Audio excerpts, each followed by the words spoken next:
right, so I'm here with Allan Anderson. Hello, Allan. How are you? Fine, thanks. Yourself? Very good.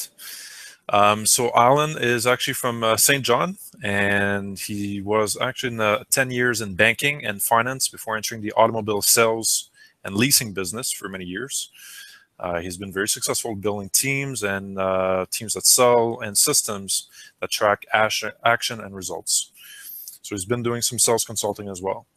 He lives currently in the Vancouver area and Arizona, and in the summer he hangs out with his two grandsons.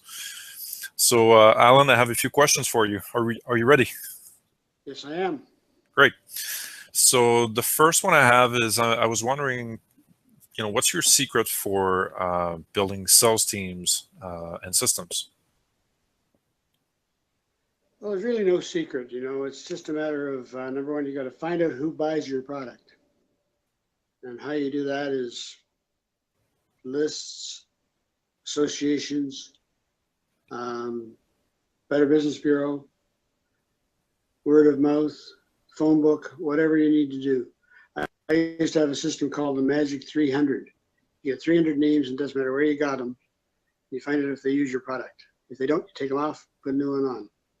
You keep 300 names. If you keep 300 names, you have a very successful career. You don't need 1 million customers. You need 300 that buy stuff. And buying in multiples is the best way to buy. Now that's one way, is to find out who buys your product. Secondly is find out who your competitors are and know their product better than they know yours. Because they'll be bad-mouthing your product, but you don't bad-mouth theirs, you just show where yours is a little bit better.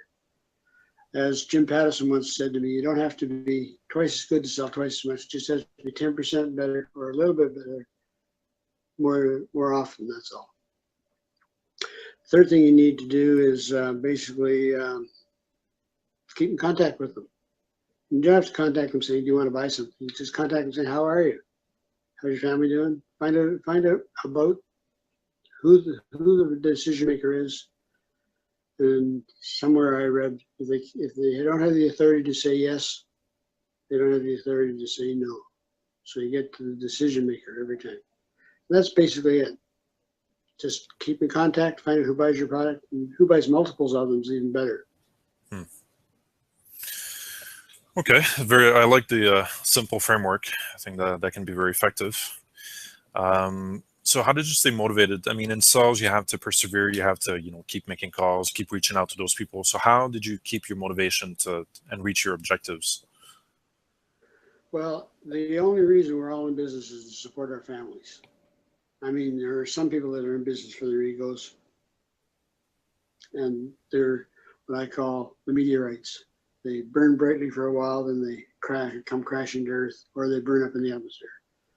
If you're not doing it for yourself and your family, then you shouldn't be doing it. If you don't enjoy what you're doing, if you're doing it just for the rewards of ego, you shouldn't be doing it. But that's not to say you don't need an ego, because salespeople have huge egos, but they also have very frail egos. So basically, no secret. It's just what motivates you is just to stay on track, discipline, and learning, and know what you want to be. Set your goals and hit them. Simple as that. It's a very simple thing, really. So you had a very strong why that was pushing you, taking care of your family and yourself and your own objectives that you had. So that kept, I guess, pushing you and pulling you in that direction. Exactly. Okay. How about on a daily basis? You're talking about persevering. So how about on a daily basis? What did you do consistently that made you successful? Okay, you have to know where you are, how many orders you have in the bank, which customers you're going to call today. You should make 15 calls a day to that 300. That'll do 20 days, working days in a month. You'll contact 300 people a month. And those should not necessarily be new people. Those should be the people that you just deal with on a regular basis. New people will, as old customers filter out, new customers will filter in. You keep that 300 base going. You don't need 1,000 people. You can't contact 1,000 people. It gets to be a chore. But 15 people a day, not so bad. A minute call. Hi, how you doing? How's the family? Everybody okay? That's all it requires. Oh, and by the way, we have a new product. You might be interested. Can I send you some information on it? You do that every day. Stay focused that way. The other way is to, like I said, know what you've got coming down the pipe. Know where the orders are coming from. Who's going to have quotations? Because we're talking business to business here. We're not talking about the guy that wanders on a car lot looking for a car. We're looking for someone who buys 100 refrigerators to set up a new apartment block, 100 television sets to set up his new bar or whatever. We're talking about multiple people. Multiple orders are the success rate that you'll have. They'll build your product. The other thing is partly know what the end game is. Know where you're supposed to be. Every salesman in every business starts every month with 0 earnings. So you have to figure out, where am I going to be at the end of the month? Am I going to be $5,000 this month, $10,000 this month, $15,000, $20,000? It's possible. And you need to be in a business that will allow you to do what you need to do to make yourself successful. And success is a different story for everybody. I was successful making not huge money, but I was in the $100,000 range most years. Sometimes a little above, sometimes a little below. But good times are bad. If you focus on the right customers and you keep in contact with them, they'll support you in the bad times. Wise words. And you were mentioning that you have your where you want to be at the end of the month, and I'm guessing you're working backwards in terms of what you need to do to achieve those goals. So you have that clarity of that objective for that month, and then you figure out how many calls you need to make. It's called the accounting world is called the nut. What do you have to do to crack the nut? Break even, your break even point for the month. What are your expenses? And you have to know these things. You have to know what your expenses are. Know what your savings are planned to be. And that's another important thing. You got to save some money every month. Because one day you're going to have a bad month, or you're going to want to retire like I did, buy a place in Phoenix. Very nice. Who inspired you in terms of sales? Have you learned from other people that were good at sales, or did you all learn by yourself? Well, sales... Vince Lombardi, winning isn't everything, it's the only thing. His comments.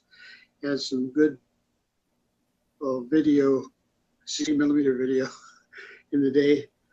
George Blanda, place kicker for the San Francisco, 49 years old, was still kicking football goals.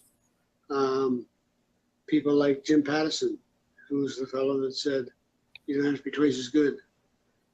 Tom Brown, who was my mentor at Brown Brothers Ford, but not the people like Zig Ziglar, who were basically book writers, and his success was really predicated on the fact that he was across the street from the GMC plant, and he sold all the A-plan buyers. Sure, he had thousands of sales every year, a couple of assistants, but he needed that because they came in, they knew what the price was going to be. There was no arguing about price. He's not one of my mentors, really. I read his book, and I read other books. I read a lot.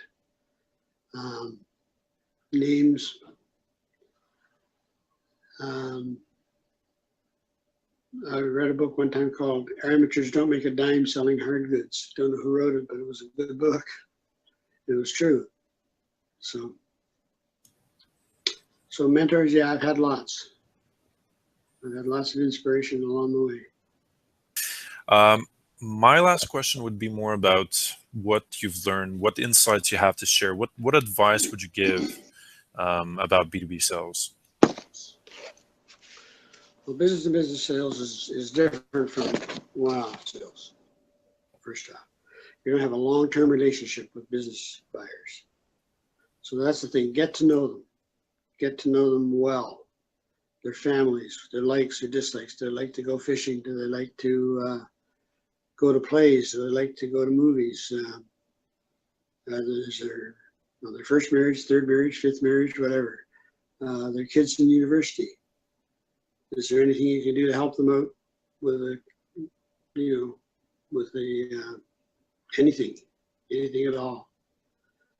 Get to be friends. George B. Salem, another one of my mentors, said to me one time. And George was a member of the legislature here. He was a very successful automobile dealer. He said, every day make a few calls. Some of the people you call on will become your friends. And some of your friends will buy things. And if you make a little money, that's okay. Nobody minds you making some money. They don't want you to get rich on them right away. But if you get rich on them over a long time, that's good. So get to know your customers well. Never lie to them. Never, about anything.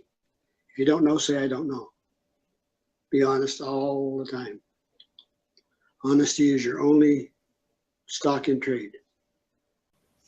I guess that's basically it. Find out what they buy, that you sell, and make sure you stay in contact with those people and know your customers, your competitors' product better than they do, or better than they know yours at least.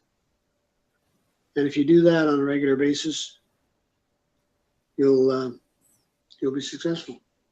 Allan, thank you so much for your time. This has been very valuable. Actually, in a few days, I'll be in Toronto. Oh, okay. All right, so thank you so much for your time again, and I'm sure people listening this, viewing this, will find it valuable as well, and we'll be in touch. Yeah, there are no secrets in this business. It's just be honest, give good service, and customers will buy things from you. Simple as that. And doing that consistently. And do it all the time. Do it every day. Stay focused, because the end game is retirement. Hopefully you'll get to be 65 or whenever you decide to retire. I've seen so many people that don't retire at 65 and died at 66. I've seen guys who retired at 60 and got bored. 65 is a good year to retire. That's what I did. 65th birthday, I was gone. Much to the chagrin of my boss, by the way. But hey, that's good. Great. Thank you very much. Have a great day.